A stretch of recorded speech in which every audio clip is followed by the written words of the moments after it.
Welcome to Permission to Thrive. I'm your host, Suzi Lula. As a spiritual therapist for over 20 years, I have the honor and privilege of ushering women and mothers just like you on a journey from simply surviving to powerfully thriving.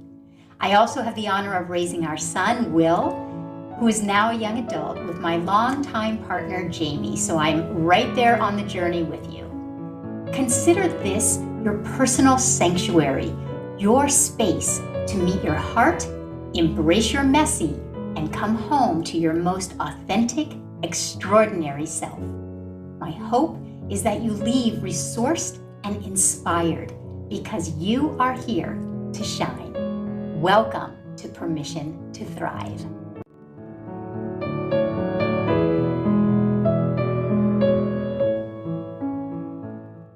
Hi, and welcome, everyone. I just can't wait to introduce you today to my dear friend and esteemed colleague, Joe Argazzi. So I'm going to first read his formal introduction, then I'll share with you the very inspiring conversation we had, and you can hear and meet him for yourself.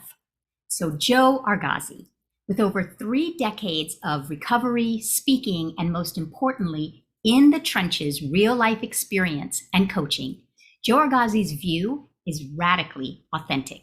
He has served as a licensed spiritual therapist and facilitator at the Agape International Spiritual Center since 2008. That's where we met. He also served as the spiritual director for Alternatives Recovery Center. Joe is a certified grief recovery coach, and during the last 2 years has become a certified soul care coach, training in the art and practice of spiritual psychology in my certification program with Suzi Lula, and he has a thriving private practice as a spiritual counselor since 2008. In this episode, Joe and I talk about what thriving truly is and how you have 100% ability to thrive in your life right now, regardless of anything going on in your outer life and anything that's happened in your past life.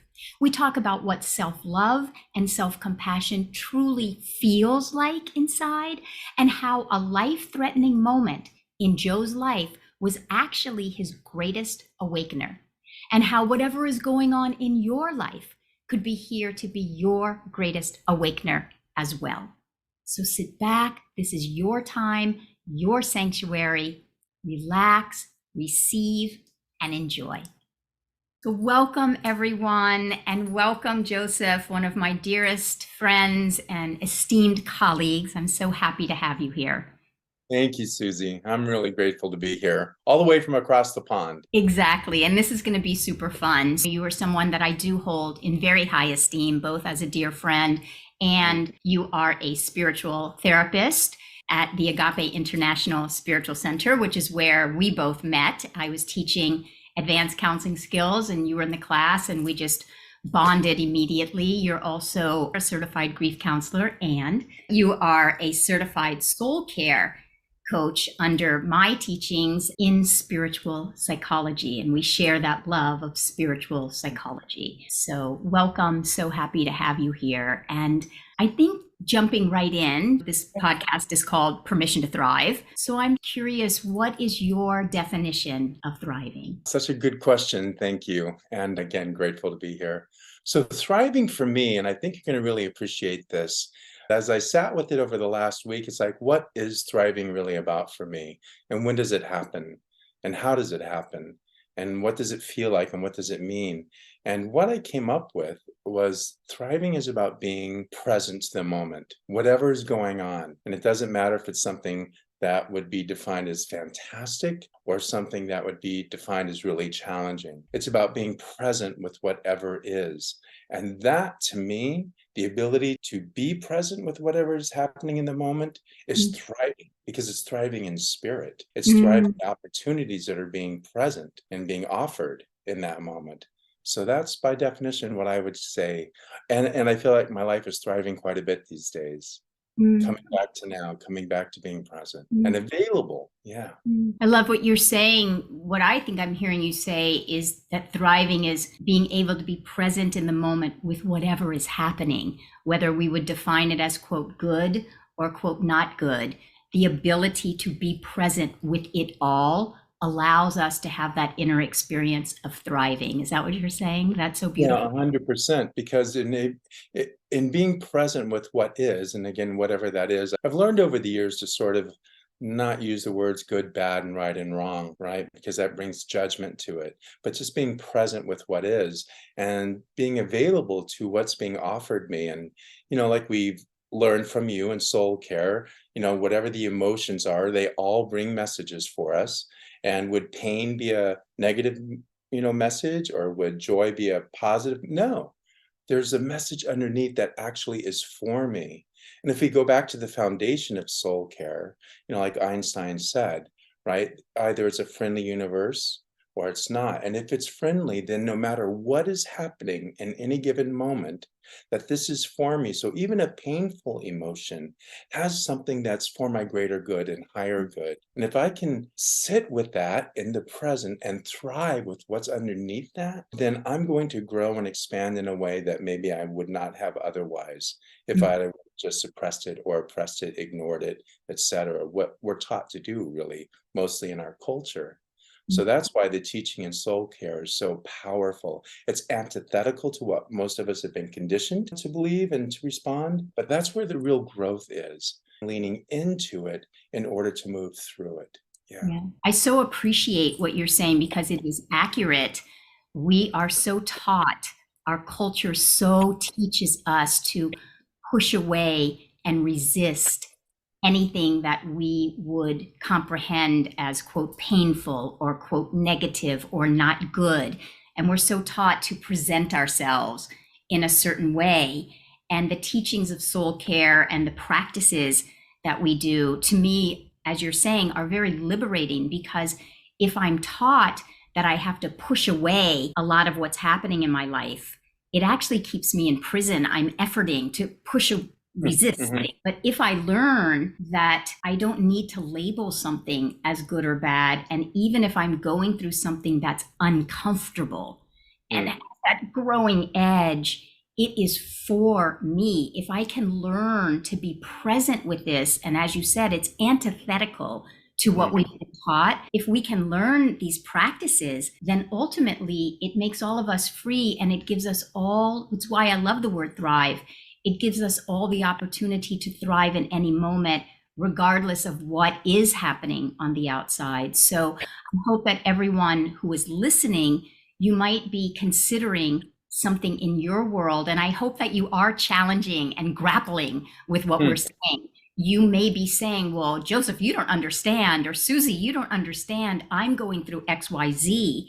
And I hope you are grappling with that. Bring the thing that you are grappling with, and just begin to be willing to ask yourself, well, what if I didn't need to label this as not good?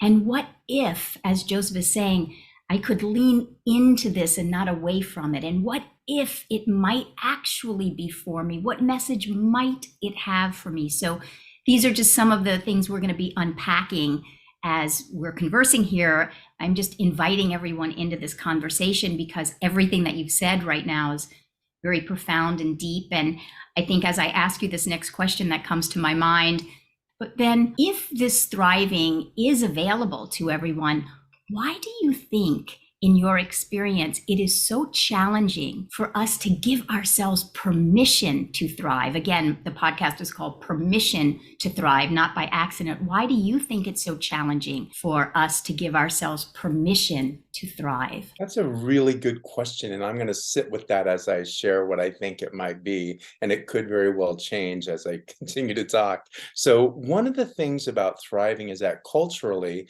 and in our society, we're taught that thriving is something external. So it's our bank account, it's our relationship, it's our home. It has something to do with something outside ourselves. So people would then in their social media, and again, it's not good or bad, but there are opportunities to use that in a way that's helpful as opposed to harmful or hurtful. But we're conditioned to think that it's something external. So when I'm giving myself permission, oh, I'll never obtain $1 million bank account. I'll never, because I'm comparing myself to something outside myself. And when I compare, it sets me up because there's never going to be enough. So oftentimes it becomes a self-defeating permission to thrive. Well, I'm never going to really accomplish that. It's egoically based is what I'm saying. And so the real permission, because I feel, oh, here we go, because permission to thrive would be like, oftentimes we feel powerless through that comparing and through looking at something external. But the real power, if I understand what that is, and if I've redefined what thriving is, and where my value truly comes from, that it's an internal thing. Mm, And that I can do something about. I can give myself permission to turn within, mm, ask the harder questions. Why am I so triggered by something? Oh, I'm looking at that for validation. And we all grow up wanting to be loved, wanting to be seen, wanting to be cared for. That's very human and that's very natural, of course. But if I'm looking at something outside of me to give me that validation, it can be incredibly challenging. And even if I make the $1 million bank account and get the relationship and get the house, it's going to be unfulfilling at some point. It's going to be, it's temporary at best, right? But if I turn within, like the work that we do in soul care that you've taught us, and turn within and find the validation that in my essence, I've mm, already come in whole, and to really understand that, not just intellectually, but to begin to feel the truth of that in my essence, everything shifts. It's a whole paradigm. It's a whole new paradigm and a whole new way of thriving. So, can I give myself permission to turn within? That's possible because mm. I've done it and I know it. And yeah, I love what you're saying. I think it's so powerful. What I think I'm hearing you say is that what culturally we are taught and why it might be so challenging for us to give ourselves permission to thrive is because, in the first place, we're taught that thriving is something external. It's exactly. a bank account, it's how good my body looks, it's how much square footage I have, it's what zip code I live in, it's if I'm in a partnership and a relationship that's better than if I'm single, or it's better if I'm married than if I'm divorced, or all the different stigmas that Yes, teaches us. It's all so externally based. If someone likes me, I'm going to be worthy and okay. When social media exacerbates this, if correct. right, if my children are behaving, then that is external, then internally I can feel okay. But God forbid my children are fighting out in public. So, what you're saying is that we are taught that thriving is externally initiated and motivated and lives rooted externally. And what you're saying then is it's hard to give ourselves permission to thrive because at any given moment, our children might misbehave or might fail a grade or have challenge studying, or our relationship may change form and I might get divorced, or I may be single, or even if I get to that $1 million mark, because I've placed the value externally. And I think we've all, anyone listening, I don't know if you've ever had this experience. I've had it a million times, where I get that amount of money, or I get to that weight that I think is going to be the golden weight, and I'm still miserable. So the external, we chase it. And then if we grasp it for a moment, it may still leave us empty. And lastly, as you said, it's temporary anyway. Exactly. 100%. Yeah. So what you're saying, though, is that when we recognize, oh, we've been fed that the power is external. And Yes. what I think I'm hearing you say is, no, we actually each and all have the power to turn inward and see, oh, the power actually lies within me. And I think I'd love to hear you speak to this, because I'm imagining for many of you listening, and I know for me, I heard that concept, and I heard that concept of my worth is internal, my worth is inherent, my value is inherent. We all have heard now self love, love ourselves. And I know that in my own journey, it felt very elusive. You mentioned this about really feeling the feeling in an experiential way that my worth is inside of me. Can you share anything about that journey to actually really feeling that, because I can imagine anyone listening wants that feeling, you know? Yeah, absolutely, 100%. And here's what I know, and maybe it's by definition, this is what grace is. Because you pick up one book and you pretty much understand the principles, the universal principles. And so intellectually we understand them and it makes sense. So why am I not feeling what you just said, the truth of that? And part of it is because we're taught to live from our head.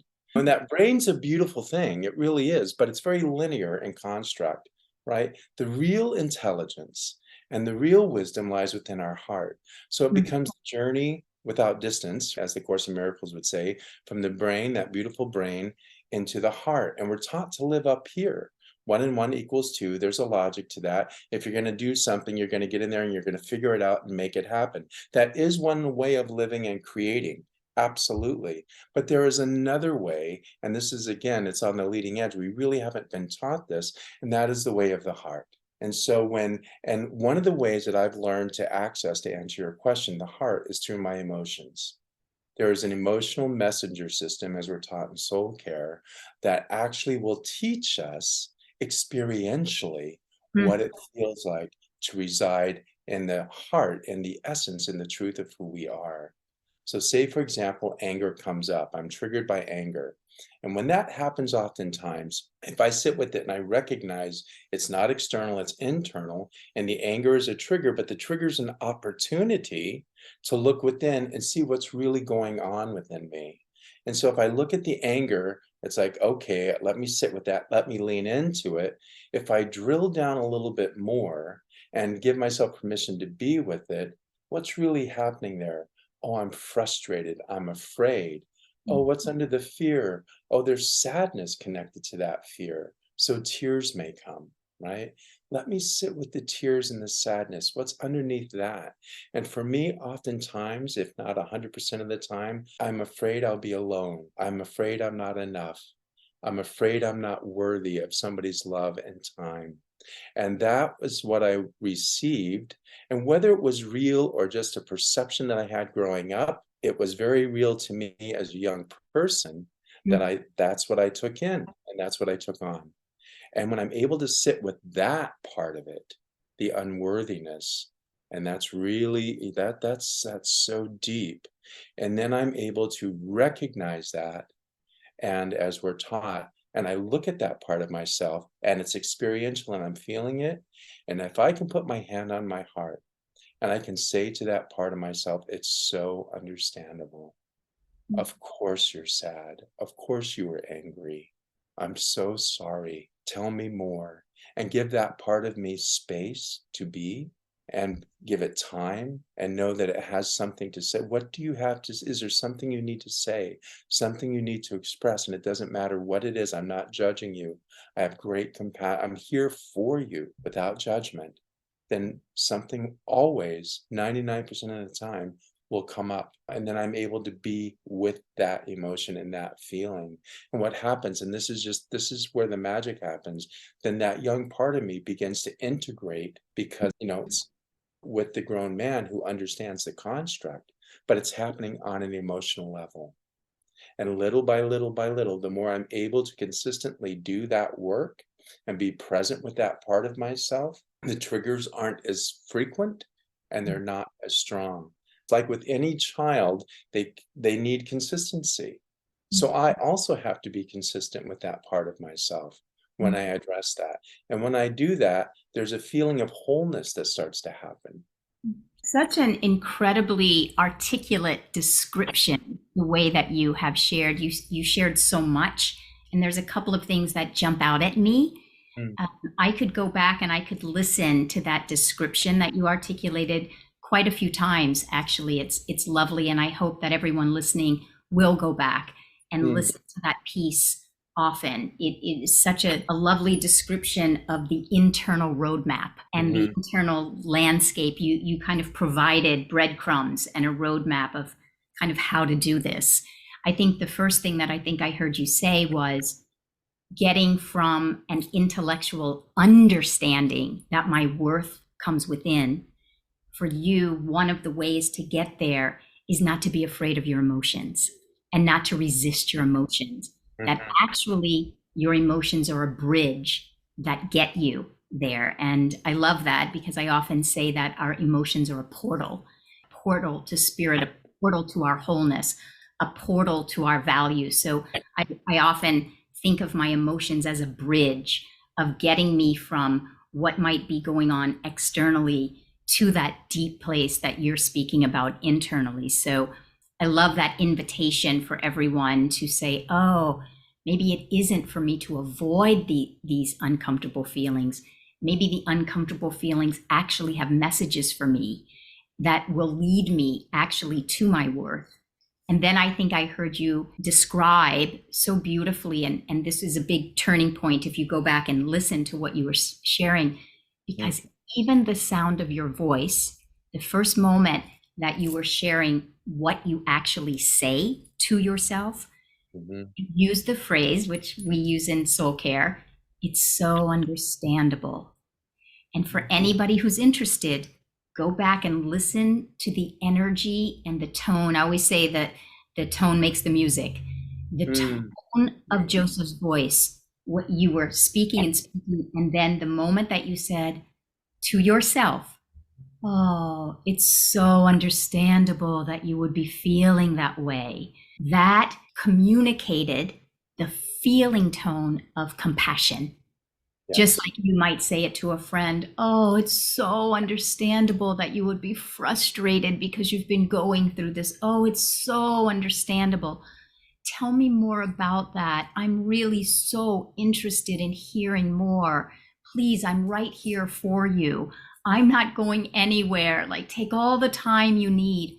All the phrases that you mentioned, all phrases that we do use in soul care, but they're very specific.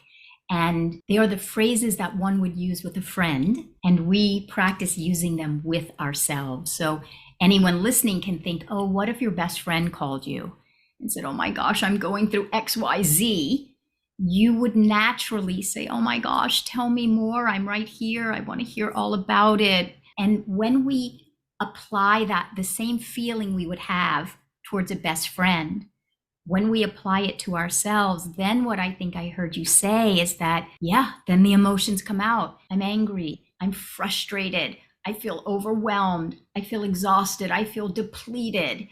Oh, tell me more about that. It's so understandable that you would feel depleted. You're trying to be all things for all people, taking care of everyone else before yourself. Tell me. And then what you shared was then you get to the gold, you get to the underneath of like, I'm feeling so scared.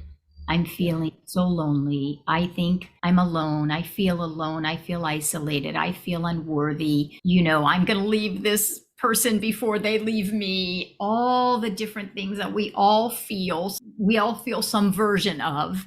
Yeah. And again, as you said, oh, honey, it's so understandable. You felt that as a child. Oh, it's so understandable. I know you felt that unworthiness. I'm right here.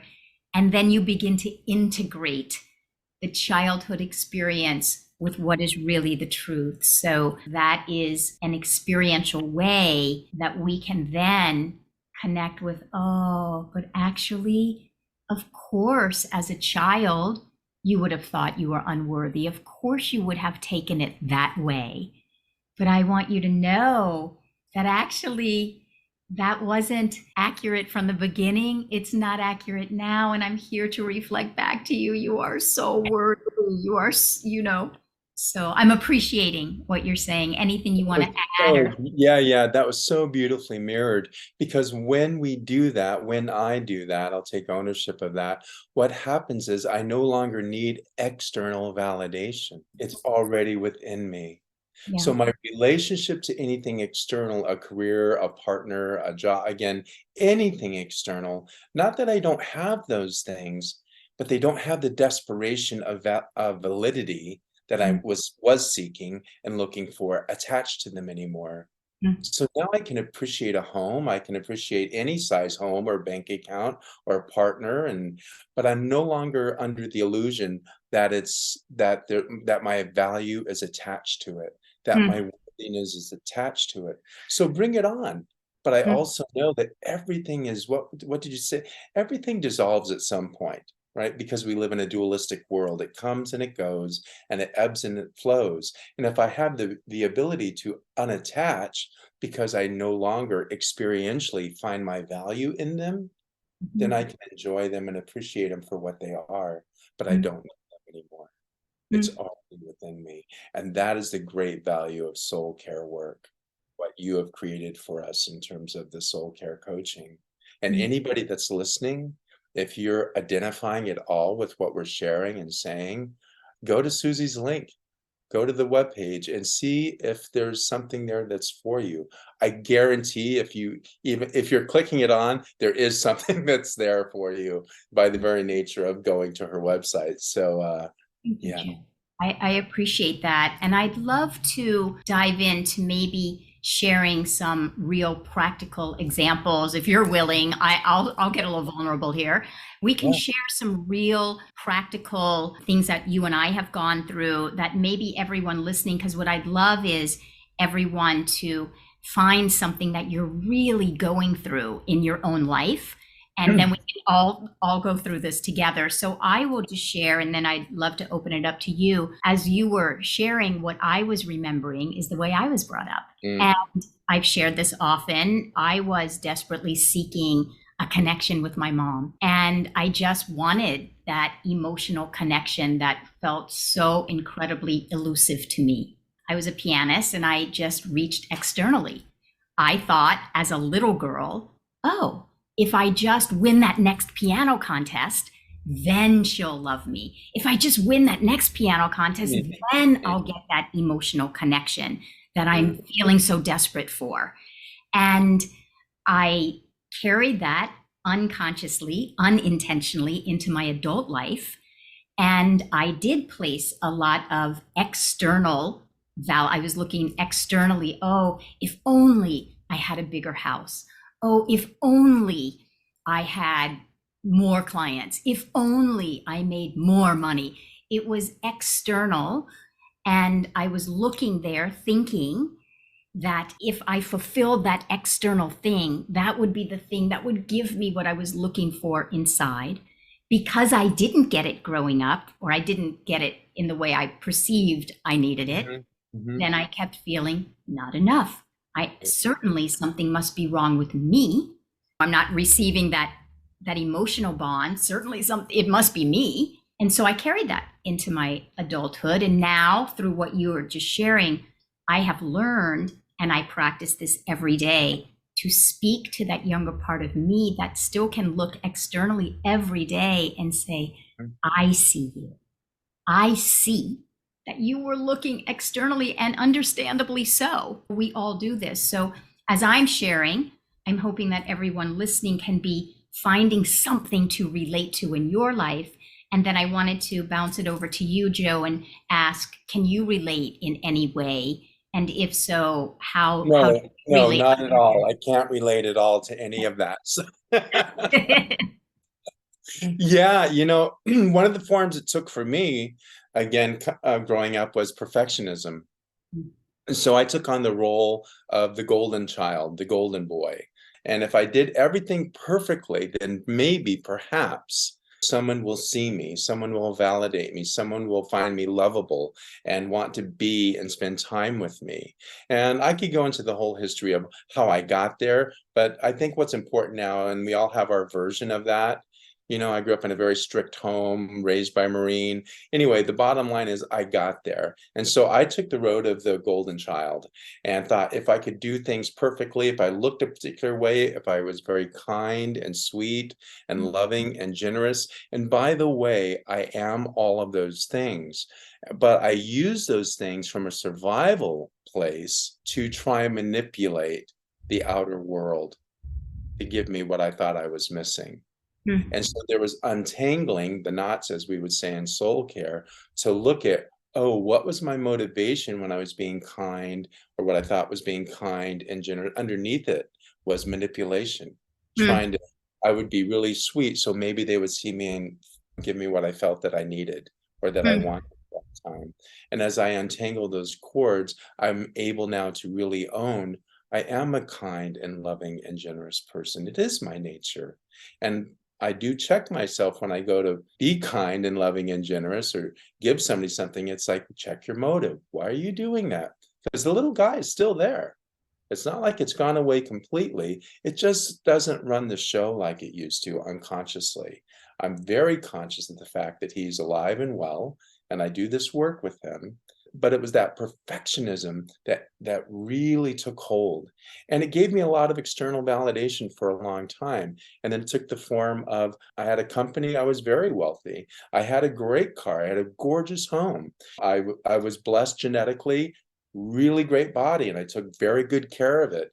So I had the things that people would say are the desired, the external things that we desire, right? That would bring us a sense of fulfillment and happiness and joy. And they did to a degree until they didn't, Mm, because ultimately it was hollow inside because I didn't have mm, that piece, the mhm, most valuable piece of all, and that's my heart.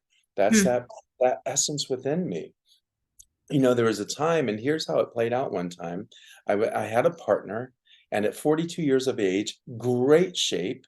I went to the doctor, and he put a stethoscope to my chest and said, "You need to know that you're in danger of dying at any moment." And I was rushed to Cedars-Sinai, where I stayed for 31 days, and I needed a heart transplant. mm, And it said, "We don't think we can do the protocol in time to get you a new heart. You better get your life in order." mm, And in that moment, during mm, that day, while I was in the ICU, I had an awakening that number one, I wasn't the physical body. That was a gift. It wasn't something I intellectualized. I just had the awareness I wasn't my body. And then in the next couple of days, I began to think, how did I end up here? How did I end up where my heart was twice its size? mm, And what I came to realize, somebody had given me a book called Anatomy of the Spirit by Carolyn Miss. And I went to the fourth chakra, which was the heart chakra. And I began to look where she had described the values and morals, my own personal values and morals. And I saw where that generosity and that kindness and that loving energy, I was compensating my own integrity to get love. mm, And I had an awakening. It's like, see, this is where it's taken you. Not from a judgmental, because I became very curious about it. And curiosity, for those of you listening, please get curious about your life. Not judgmental, but curious. I can't tell you how well that has served me all these years. Because now I became curious about, well, how did that happen? And I wasn't attached to be honest with you, I really wasn't attached to being on the planet or leaving the planet. But I became very, very curious as to how I got to where I was. And as I began to look at my own personal integrity and where I was out of alignment with that, I began to do some, one of the first times, really deep, honest work, inner work, my mm, own inventory. Where was I out of alignment for myself? And this is, I think, was a very beautiful compliment when I came into your work later on to get in touch emotionally. I understood that intellectually, but I needed to get in touch with that emotionally. And the work that we do in soul care became the portal, as you would say, for me to begin to mm. do the healing on a much deeper level. Wow, So, that is just stunningly not only brilliant, but I deeply appreciate your authenticity thank you. in what you are sharing, especially the way that you are using the word manipulation. Mm, Often we put so much judgment on that word, oh, I'm manipulating, and you're using it in such a neutral way. And as you're saying, getting curious inside of yourself, we would call that sacred listening. Like, I'm so interested. I'm so interested. So there's so much that you just shared. I'd like to just highlight a couple of things that jump out at me, if you will. I'm deeply appreciative that you were so authentic and said, I realized that I was kind and generous. You are kind and generous by nature. I know this about you. And your survival self, as we would call it, the way you learn to survive as a child, you learn that, oh, if I'm kind and generous, I'm looking for something from the outside, then I'll get your love. Oh, if I'm kind and generous, then I'll get what I need. It's same as what I was saying. Oh, if I get from the outside a house with bigger square footage, then I'll get that feeling of self-esteem, right? Because often we end up overcompensating. We end up taking over responsibility for the other person. We end up shutting down and don't take any responsibility. We all have our ways, and you are sharing one of the ways that you learn to overcompensate. Well, I'm going to overcompensate this generosity and kindness to then think that I can get something from the outer world. And why I want to highlight what you said is that you said it without judgment. And we cannot judge and have compassion for ourselves at the same time. So if everyone listening, if you're beginning to see the ways that maybe you overcompensated, or you're looking to the outside to try to get something from the inside, we want to become aware of that without judgment. We want to become aware of that with such compassion. It's so understandable. You were raised by a dad who was very militaristic, strict rules. You didn't go into it, but like you were raised in a certain kind of an atmosphere. So of course you were wanting to be the perfect child, the golden child. I'm going to do it so perfectly, but really I still want to get that love, and I'm trying to get it from you. I really wanted it from my dad, but I want it. It's a need of ours. This is not a desire. We all need, it's a primal need to feel connected, to feel valued, to feel seen, to know that our life matters. We're important. And then you just brilliantly connected to then when you're 42 and you have this life-threatening moment, and you were able to see with curiosity, you're interested, what's happening here with the heart. And you were able to see, oh, look, I've been looking externally for something. And so I highlight that because often we are culturally taught, oh my gosh, if you need a heart transplant, like this is a negative thing happening. Thank you for saying that. Really important, because it's like that's a full circle there.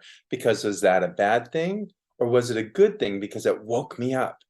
Yes. And, to ask these bigger questions, to become really interested in how I got to where I was. So that turned into a very big blessing. And I think all those things that, we might judge as being negative or harsh, actually, looking back, and oftentimes it's only in hindsight, but we can see that they were for us. So in fact, it is a friendly universe, as Einstein would say, that life is for me. And now, because I had that experience, again, it becomes experiential, that life is for me. So everything that is happening not only for my greater good, but by default for everyone else around me as well.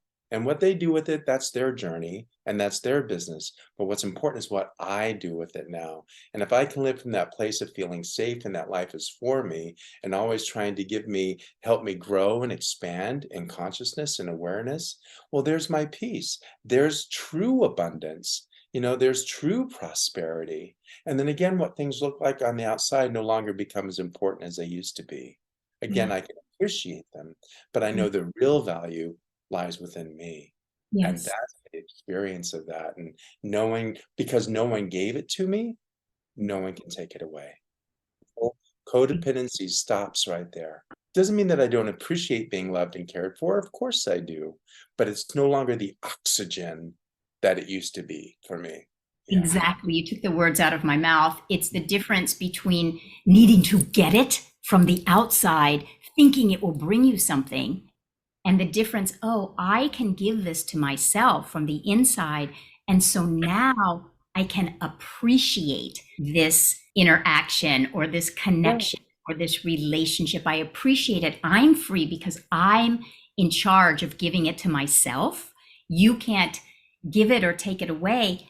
And now I appreciate like our connection. I deeply appreciate it. I appreciate every Yes. email, every text, every DM I get from any one of you listening right now. I deeply appreciate it. It's meaningful to me when someone takes the time to communicate back, but it's different now because I don't need it thinking it will give me something. I give that to myself. And so I can appreciate, and it actually really creates deeper intimacy deeper connection with the other person because I don't really need it for anything. Exactly. Yes. Exactly. You know, in the old, before all of this work, if I ended a relationship, somebody left, I would be in the fetal position on the floor, just in writhing in pain. Now if a relationship ends, it's sad, and I'm able to sit with the sadness and move through it, but I'm not in the fetal position on the floor in pain anymore Yeah. because I don't perceive them to have, you know, perceive them as my value and as my worth. Yeah, Exactly. big And I want to difference. go back to one of the things that you were saying, because I think this is something that we all grapple with. I'm hoping that many of you can relate. When you were talking about your ability to see that heart surgery as something that was for you, Mm, you mentioned the phrase that often we can only see that in hindsight. And I mm, really appreciate that because I think that it's very easy for us to sit here. We practice this every single day. It's very easy to sit here in our chairs and say, everything that's happening is happening for you. But for those of you who might be going through a challenging divorce, or you might be going through a bankruptcy, or your child might be struggling with a mental health issue, we're going through what we're going through. And it is quite a profound journey, in my humble opinion, working mm, with individuals to go from, oh, this is very dense and uncomfortable what I'm going through. How might this really be for me? That in itself is a journey. And so I'm appreciating that you're saying, if you're going through something, everyone, you might not in that moment be able to mm, embody, oh, this is so for me. I don't know if you in that ICU were saying, oh, I can so clearly see how this heart surgery is for me. I appreciate what you said. Often it's easier looking back in hindsight. And yet, I do want to highlight for anyone listening, if you are going through something like a divorce, if your child is going through a mental health issue, my son has gone through some hard challenges. And I want you to say that we stand by it is happening for you. And we all have the free will. The one thing that we do all mm, have, mhm, we have no control over what life puts in our lap. mhm, Yet mhm, it is accurate that I do have the power, the will of how mhm. I'm going to put meaning on it. We all know the Viktor Frankl man's search Yes. for meaning and the ultimate being a survivor of the Holocaust. I do, it might be a journey, but if my child is struggling, if I am going through a messy divorce, if I am trying to find the courage to leave a relationship, if I'm trying to find the courage to stay in a relationship, we are going through what we're going through. Life hands us what it hands us. And we do have the ability to ask, how is this happening for me? So I just wanted to highlight for any of you grappling with that because it is something that we do grapple with and it is within you. The soul knows that it is happening for you. The survival self might not quite be on board, but the soul knows if I am here, it is happening for me. So I'm appreciating what you said. Yeah, yeah, very much so. And the step right before that, and I think this is really important, especially in a spiritual community, if you belong to one, there's a tendency to do what we call a spiritual bypass. That Mm, we, it's for me, so therefore I don't have to really feel what's going on, even though that, there may be some really strong emotional feelings underneath. So we're talking about the step right before, yes, everything is for me. And because I look at this as a dance between my humanity and my divinity. mm, Right? Because I'm on the planet Earth and I am having human experiences. And I've heard it said that the first step to recovery or healing is calling something by its rightful name. So, in mm. other words, if I'm emotionally scared or angry or afraid, whatever it may be, let me be with that so I can move through it. I need to own that for myself and not pretend I'm the superhuman. Maybe that comes from part of my perfectionism and the golden boy that I've really had to work through to like, hold on a second. Let's get real about what's happening here. I'm in recovery, as you know, and the first step to recovery is calling something by its rightful name. If I don't say I'm an alcoholic, I can't do anything about it. If I'm pretending I'm not, I can't find the things I need in order to heal that. It's like Jesus and the leper showing the hand. Show me your hand. There was shame and embarrassment, but as soon as the hand was brought into the light, metaphorically, it was healed. So if you're angry, be angry. It's okay. We're suggesting that you become interested in it and see what it has for you. If you're really scared, that's okay. If you're sad, not only is it okay, it's important because you're being real with yourself. You're being honest with yourself. So we're not saying, oh, just skip that part. We're saying, no, be with that part, Yeah. become curious about it, become interested in it, and see what it has for you. And then oftentimes in hindsight, when you look back, you can see, wow, that was such a powerful experience because it gave me new insight into who I really am. It gave me new insight into compassion, not only for myself, but for humanity. It helped me grow spiritually and emotionally and intellectually in ways I would not have otherwise. Yeah. So I just wanted to bring that component back. And you want to speak to that a little? Yeah, I think that what I'm hearing you say is that you're freeing us from needing to do a spiritual bypass. When something's in the closet and we don't look at it, it's like a monster in the closet. It has more power if we keep it closeted. And Yes. what you're saying is that once we let it out of the closet and we name it what it is, and we have a relationship with what it is, it takes the extra power that it's had because we've kept it closeted. And I think you're Exactly. speaking to something that's so important because culturally, we're typically on a seesaw. Culturally, we're typically taught either do a spiritual bypass and say it's all good and keep it in the closet, or we get so enmeshed in all of these emotions that we're like in a riptide and we can't get out, we can't get oxygen. So we're either putting it in a closet or we're getting strangled by it. And I think what you're saying is the middle. You're saying Yeah. there's a way to be in relationship with what's happening, not denying that it's happening, but by being interested in it, it gives a little distance. It gives the Yeah. observer, and we're not going to get caught up in it. We're observing it with interest and kindness and love and compassion. And so we don't have to keep it in the closet, and yet we're not going to get, and this is a practice. So for everyone listening, that's why we do these episodes, is Yeah. breadcrumb by breadcrumb. And I hope that this is an episode that you all will go back to over and over. I certainly will, because you have so beautifully, Joseph, just laid out for us with these breadcrumbs a little roadmap. Clearly, you and I could speak all night. But Yes. I'm curious if just in coming full circle, wrapping it up, is there anything that you would leave us with? Is there any takeaway? Is there any full circle that comes to you that you would like to just share with all of us? Yeah, I mean, what we're talking about, these are the tools that allow us to thrive, to make it full circle. Yes. That's not my theory, that's my experience. I can speak to this with authority because I still use it, and I've used it, and it has set me free in a way that I didn't even know was possible.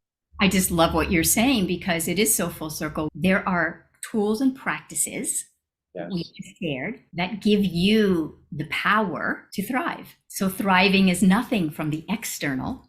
These tools and practices, when applied, create the inner experience of thriving so that you are internally empowered rather than at the mercy of something external in your life. So I thank you for that. Beautifully summarized. I hope that everyone listening will come back to this episode often. Please email or DM or text me your takeaways and what might you Mm. want to hear more about. And I have everything in the show notes, but anything that you would like to share with everyone of where they can find you and how they can be in touch with you. Yeah, my name is my website, Joe Argazzi. I'm also on Instagram and all the usual places. And I think you just said it's in the bio. So yeah, and if you're looking, I'm certainly available. Would be honored to be of service in any way. You are a remarkable coach and spiritual therapist, soul care, spiritual psychologist.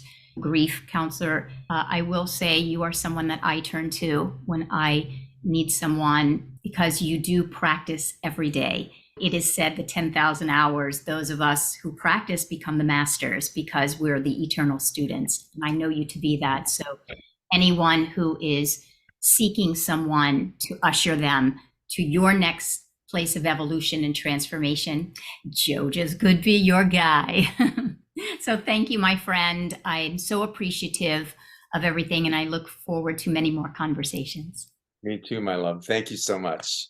Beautiful. Thank you. And thank you, everyone, for listening. So deeply grateful. If you'd like to dive deeper into self-love, what self-compassion truly is, how to have an actual healthy relationship with your emotions, how to see that whatever messy thing that's going on in your outer world might just be for you, please see some of the links in the show notes for some of my self-paced online courses, or go to SuziLula.com, where you will see some of my online courses such as Transform Yourself, Transform Your Relationships, Transform Your Spiritual Practice. And oh my gosh, I had so many takeaways from this conversation with Joe. I hope you did as well. And if you did, I would so appreciate if you would just press that follow and subscribe button. Subscribe so that you are alerted to all of the new episodes. And I would so appreciate it if you would consider writing a 5-star review. You have no idea how this assists the podcast to move up and reach more people. And as we reach more people, what we're doing is paying it forward so that we create a planet with more thriving individuals. So much love, everyone. I so appreciate your emails, your DMs, your texts, your feedback, your comments. I really appreciate the conversation, and I look forward to seeing you next week. Much love, and give yourself permission to thrive this week.